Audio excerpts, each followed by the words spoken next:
بلند صلوات صلی علی محمد۔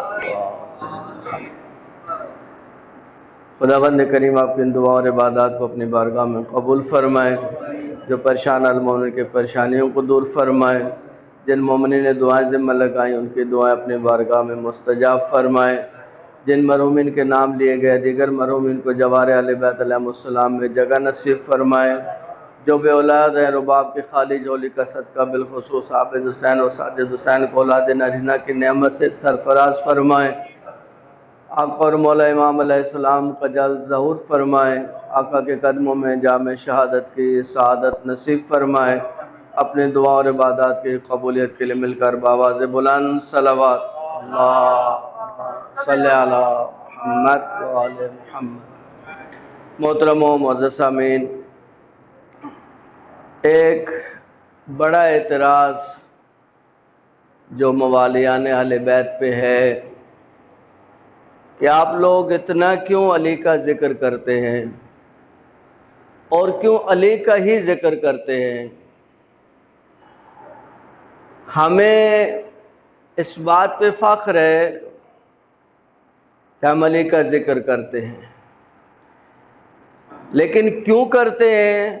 اپنی مرضی سے کرتے ہیں، یہ ہماری سوچ ہے، ہماری فکر کا نتیجہ ہے، ہم اس نتیجے پہ پہنچے ہیں کہ علی کا ذکر کرنا چاہیے، یا نہیں کسی ہستی نے، کسی ذات نے ہماری یہ تربیت کی ہے کہ ہمیں علی کا ذکر کرنا ہے۔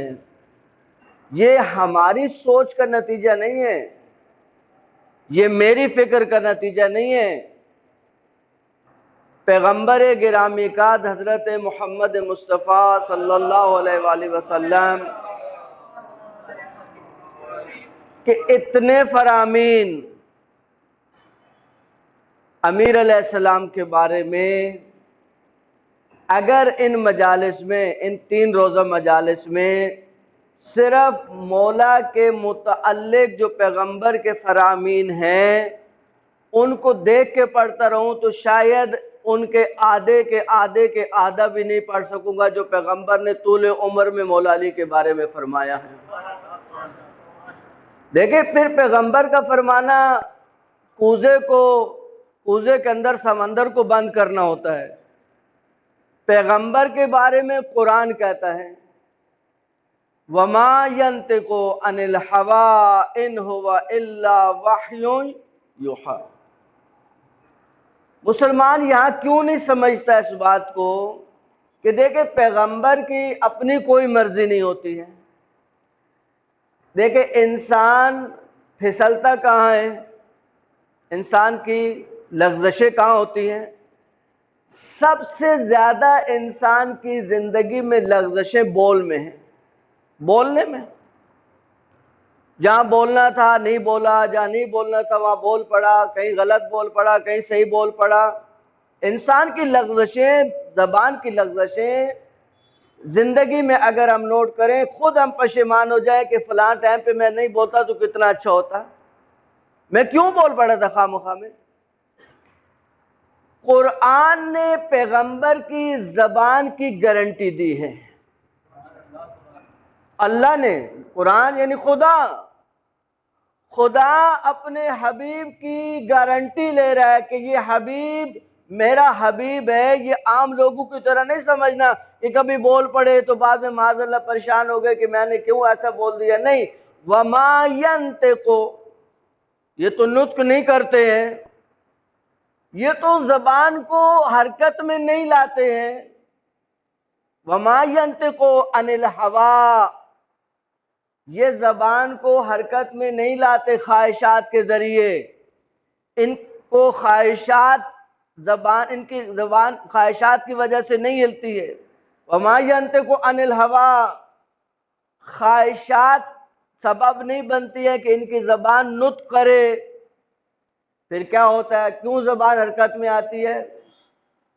وَمَا يَنْطِقُ عَنِ الْهَوَىٰ إِنْ هُوَ إِلَّا وَحْيٌ يُوحَىٰ، یہ زبان وحی کے ذریعے حرکت کرتی ہے۔ جو زبان وحی کے ذریعے حرکت کرتی ہے اس زبان نے ہمیں یہ ذکر سکھایا ہے. دیکھیں دنیا میں ہر چیز کے چار وجود ہیں. دنیا میں ہر چیز کے چار وجود ہیں. یہ موبائل ہے میرے ہاتھ میں، اس کے چار وجود ہیں کہ مولانا یہ تو ایک ہے، اس کے چار وجود کیسے ہو گئے؟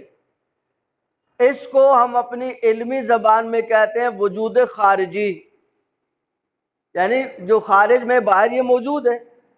ایک دفعہ آپ کہتے ہیں موبائل، جب آپ آنکھیں بند کر کے موبائل کہتے ہیں تو ایک آپ نے زبان پہ لایا کلمہ موبائل، اس کو وجود لسانی کہتے ہیں، زبان کا وجود.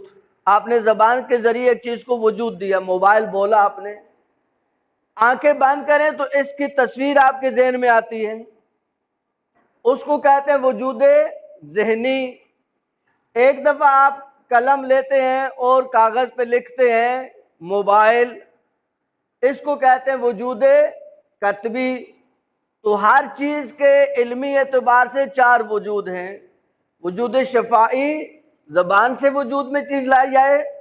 وجود ذہنی، جو ذہن میں ہو جس کا وجود. وجود کتبی، جو کاغذ کے اوپر یا کسی چیز پہ لکھا جائے.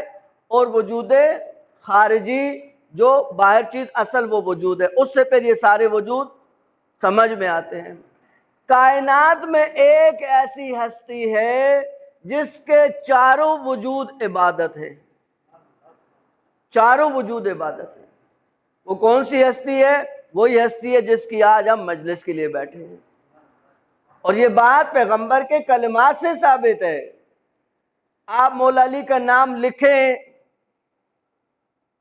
عبادت. کیسے عبادت ہوگی؟ حدیث پیغمبر ہیں. علی کے فضائل لکھو، جو علی کے فضائل لکھے گا، جس ہاتھ سے لکھے گا اس ہاتھ کے گناہ بخشے جائیں گے. جس ہاتھ سے علی کے فضائل لکھے گئے اس ہاتھ سے لکھے گئے فضائل علی سبب بنیں گے کہ اس بندے خدا کے ہاتھ کے گناہ بخش دیے جائیں. فضائل علی کو پڑھیں. پڑھنے سے کیا ہوگا؟ آنکھ کے گناہ بخشے جائیں گے مولا علی کے فضائل پڑھنے سے. علی کے فضائل بولیں، بولنے سے زبان کے گناہ بخشے جائیں گے. یہ حدیث پیغمبر ہے. علی کے فضائل سنیں، سننے سے کان کے گناہ بخشے جائیں گے. دیکھیں اگر آپ گھر میں داخل ہو اور ایک پورے صحن میں کوڑا کرکٹ ہو اور آپ ایک پانی کا لوٹا یا ڈول اس پہ بہا دیں تو وہ کیا ہوتا ہے؟ وہ سارا کوڑا کرکٹ کیا ہوتا ہے؟ ایک کونے میں بہہ جاتا ہے. یہ ہمارے کان سارا دن فضولیات سنتے ہیں، ادھر کی غیبت، ادھر کی غیبت، ادھر کی بات، ادھر کی بات. یہ کوڑا کرکٹ غلاظتیں ہمارے کانوں میں جمع ہوتی ہیں. عزیزو جب ذکر علی آتا ہے تو اس پانی کی طرح اس سارے گند کو بہا کے لے جاتا ہے. علی کا اللہم صلی علی محمد. علی کے چاروں وجود عبادت ہے. اب مولا کا نام لکھے عبادت، سوچے عبادت. النظر الی وجہ علی ابن ابی طالب عبادہ، کہ علی کے چہرے کو دیکھنا عبادت ہے. مشکل کیا ہے عزیزو؟ مشکل یہ ہے کہ دشمن جو اعتراض کرتا ہے ان کی بدبختی کا عالم یہ ہے کہ یہ اپنی کتابیں بھی نہیں پڑھتے ہیں. اگر یہ اپنی کتابوں کو پڑھ لیتے تو مولا امیر کے بارے میں جو ان کی کتابوں میں لکھا ہے، ہماری کتابیں چھوڑیں، اپنی کتابوں کو تو مانیں. یہ روایت تو آپ کی کتابوں میں ہے کہ خلیفہ اول پیغمبر سے بات کرتے تھے اور چہرہ علی کا دیکھتے تھے. تو بیٹی نے پوچھا تو بات تو آپ پیغمبر سے کر رہے ہیں اور دیکھ آپ علی کی طرف رہے ہیں، تو کہا کیا تو نے پیغمبر کی اس حدیث کو نہیں سنا، النظر الی وجہ علی ابن ابی طالب عبادہ، کہ علی کے چہرے کو دیکھنا عبادت ہے۔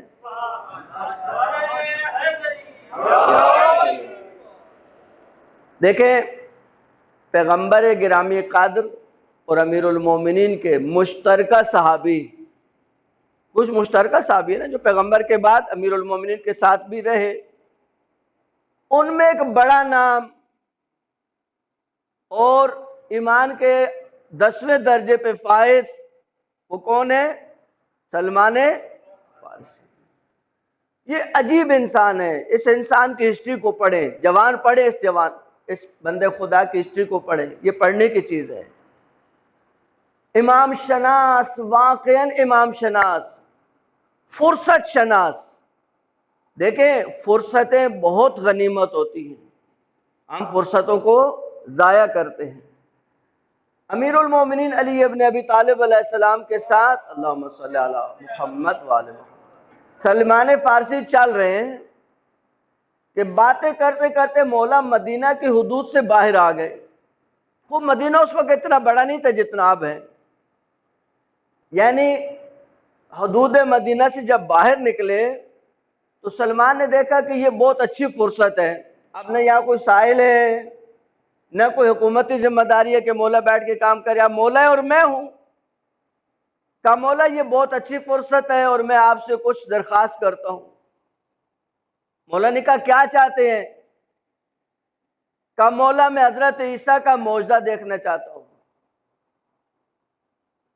حضرت عیسیٰ کا معجزہ کیا ہے؟ مردوں کو زندہ کرنا، قرآن کی واضح نص ہے، اس پہ کوئی دوسری رائے نہیں ہے۔ اب کہتا جی وہ کیسے کرتے؟ باذن اللہ قرآن کی آیت ہے۔ دیکھیں یہ ایک بات دماغ میں اگر بیٹھ جائے تو کبھی شرک کا شائبہ بھی نہیں آئے گا۔ شرک کے سارے مسائل حل ہو سکتے ہیں اگر ایک بات سمجھ میں آ جائے۔ وہ ایک بات کیا ہے؟ نبی کوئی نبی ہو، امام کوئی امام ہو، بھائی اس کائنات میں پیغمبر سے بڑا نبی نہیں ہے اور اس کائنات میں امیر المومنین سے بڑا کوئی امام نہیں ہے۔ یہ ہستیوں یا پھر باقی ائمہ اور باقی انبیاء، ان کے جتنے کام ہیں، چاہے معجزاتی کام ہیں چاہے کوئی بھی کام ہے، نہ فقط یہ ہستیاں، کائنات کا ہر وجود ایک لحظہ بھی فیض پروردگار سے الگ نہیں ہو سکتا ہے۔ یعنی اگر امیر المومنین کوئی معجزہ بھی دکھا رہے ہیں، حضرت عیسیٰ کوئی معجزہ بھی دکھا رہے ہیں، تو اس لحظے میں بھی ان کو فیض پروردگار پہنچ رہا ہے، فیض پروردگار کے بغیر کوئی کام انجام۔ یہ بات سمجھ آ جائے تو پھر شرک کے کافی سارے مسائل حل ہو سکتے ہیں۔ حضرت عیسیٰ کا معجزہ ہے مردوں کو زندہ کرنا۔ امیر المومنین نے فرمایا ٹھیک ہے، یہ پرندے اڑ رہے ہیں ہوا میں، ان میں سے کسی پرندے کو بلاؤ، اس کو ذبح کرو اور اس کی گردن کاٹ کے میرے سامنے لے آؤ۔ اب سلمان مولا سے تھوڑے فاصلے پہ وہ آسمان کی طرف دیکھا، پرندے کو آواز دی۔ آزاد ترجمہ میرا ہے، پرندے نے کوئی لفٹ نہیں کرائی حضرت سلمان کو۔ حضرت سلمان واپس آ گئے، کہ امیر المومنین وہ تو میری بات نہیں سن رہا ہے، وہ تمہارے کہنے پہ تھوڑی آئے گا، اس کو بولو تجھے تیرے امام نے بلایا ہے، اس کو میرے نام سے پکارو، دیکھو پھر کیسے آتا ہے۔ اب سلمان نے کہا کہ تجھے امیر المومنین نے پکارا ہے۔ دیکھیں جس طرح F-16 جہاز کبھی دیکھیں منظر اس کے کیسے وہ نیچے ڈائیاں مارتا ہے آ کے پھر زمین سے اوپر چلا جاتا ہے، یہ پرندہ یوں ڈائی مارتا ہوا سیدھا سلمان کے ہاتھوں پہ پڑانے لگا۔ سلمان نے اس کو پکڑا، اب چھری لے کے آئے، پاس تھی، روایت تو یہی ہے، چھری نکالی اور اس پرندے کو ذبح کرنا چاہا۔ سلمان کہتے ہیں میرے حیرت کی انتہا ہوئی کہ میں نے جب اس کو ذبح کرنا چاہا تو میرے چھری چلانے سے پہلے یہ اپنی گردن کو خود تیزی سے چھری کی دھار پہ رگڑتا ہے۔ بے عام طور پہ اگر آپ حیوان کو ذبح ہوتے دیکھیں تو حیوان کیا کرتا ہے؟ جان چھڑاتا ہے۔ کئی حیوانوں کو تو چلو وہ تو پرندہ ہے، وہ تو ہاتھ میں آ سکتا ہے، لیکن بڑے بڑے حیوانوں کے پاؤں باندھے جاتے ہیں، اتنی وحشت ہوتی ہے کہ ان کو ذبح کرنا اتنا آسان نہیں ہوتا۔ خوب چڑیا بھی ہوگی، جو بھی پرندہ ہوگا، وہ اپنے طور پہ تو زور لگائے گا بچنے کا۔ سلمان تعجب کرتا ہے، بہرحال یہ ذبح ہو گیا حیوان، اور مولا کے پاس لے کے آیا۔ مولا نے اس کی گردن کو اس کے جسم کے ساتھ رکھا، کچھ پڑا، یہ پرندہ ذبح ہوا۔ مولا نے کہا اس کو ہوا میں اڑا دو، یہ ہوا میں اڑ گیا۔ مولا نے کہا اس کو پھر بلاؤ۔ بعض روایات میں ہے کہ شاید 70 بار یہ عمل دہرایا گیا۔ سلمان پرندے کو بلاتے تھے، ذبح کرتے تھے، مولا امیر اس کی گردن کو جوڑتے تھے، وہ واپس زندہ ہو کے ہوا میں اڑ جاتا تھا۔ سلمان نے کہا مولا آپ امام ہیں، آپ نے اتنا لطف کیا میرے اوپر، ایک اور لطف فرما دیں، میں اس پرندے سے بات کرنا چاہتا ہوں۔ دیکھیں پرندوں کی بولی ہے، پرندوں کی، ہر پرندے کی اپنی بولی ہے، امام ساری زبانوں کو جانتے ہیں۔ ایک دفعہ زارن 11ویں امام کے ساتھ ایک صحابی چل رہا کہ ایک ہندوستان کا رہنے والا، وہ امام کے سامنے آیا اور اس نے امام سے ہندی میں اپنی زبان میں بات کی۔ امام نے اس کو اسی کی زبان میں جواب دیا۔ یہ صحابی شاید اس معرفت پہ، بلندی پہ نہیں تھا کہ سمجھتا کہ امام کا کیا مرتبہ ہوتا ہے۔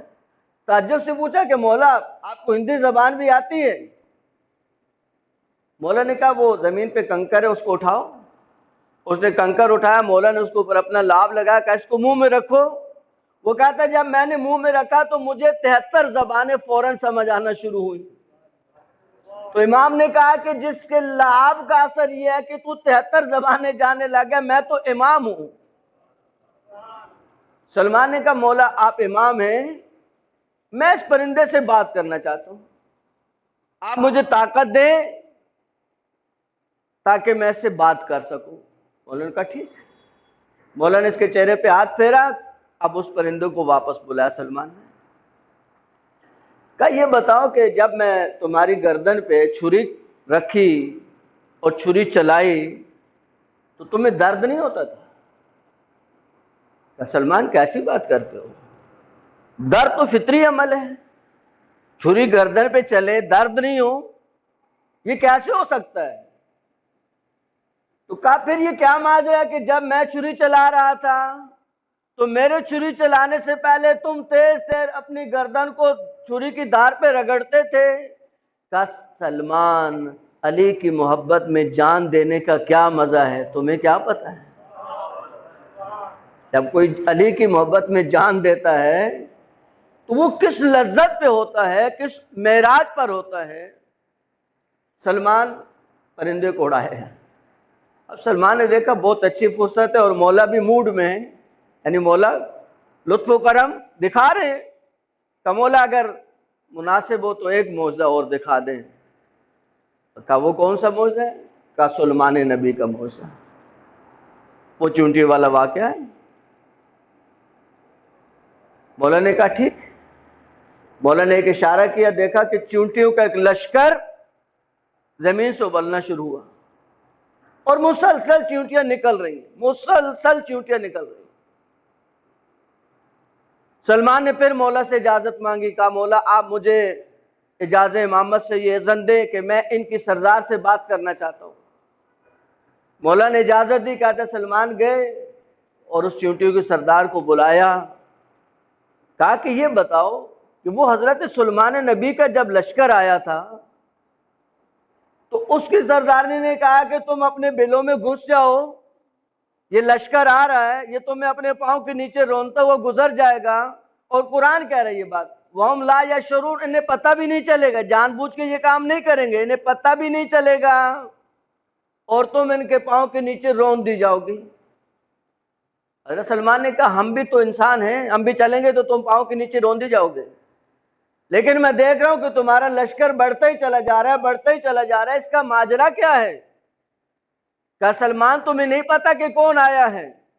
میں اپنی چیونٹیوں کو اس لیے بلا رہی ہوں کہ باہر نکلو، وہ چہرہ آیا ہے جس کے بارے میں اللہ کے نبی نے فرمایا النظر الی وجہ علی ابن ابی طالب عبادہ، علی کے چہرے کو دیکھنا عبادت ہے۔ آؤ اپنے امام کا چہرہ دیکھو اور اللہ کی عبادت کرو۔ عزیزو، یہ مولا ہے، ایک فضائل کا ایک سلسلہ ہے امیر المومنین کا۔ چاروں وجود عبادت ہے، چہرہ دیکھنا عبادت، ذکر کرنا عبادت۔ پیغمبر نے فرمایا چہرہ دیکھنا تو عبادت ہے، ذکر کرنا بھی عبادت ہے، ذکر علی ابن ابی طالب عبادہ۔ پھر مولا نے فرمایا حب علی ابن ابی طالب عبادہ۔ فقط چہرہ دیکھنا عبادت نہیں ہے، چہرہ تو وہ دیکھیں گے جو مولا کی زندگی میں ہے۔ یا رسول اللہ، آپ تو رحمت للعالمین ہیں، آپ اس دنیا میں رحمتیں بانٹنے آئے ہیں، تو جو لوگ امیر المومنین کے بعد دنیا میں آئیں گے وہ تو مولا کا چہرہ نہیں دیکھ سکیں گے، تو وہ تو اس ثواب سے محروم ہو گئے۔ تو آپ تو محروم کرنے نہیں آئے، کہانی میں محروم نہیں کرتا۔ جو لوگ چہرہ علی کو نہ دیکھ سکے وہ ذکر علی کرے، ذکر علی ابن ابی طالب عبادہ، علی کا ذکر کرنا بھی عبادت ہے۔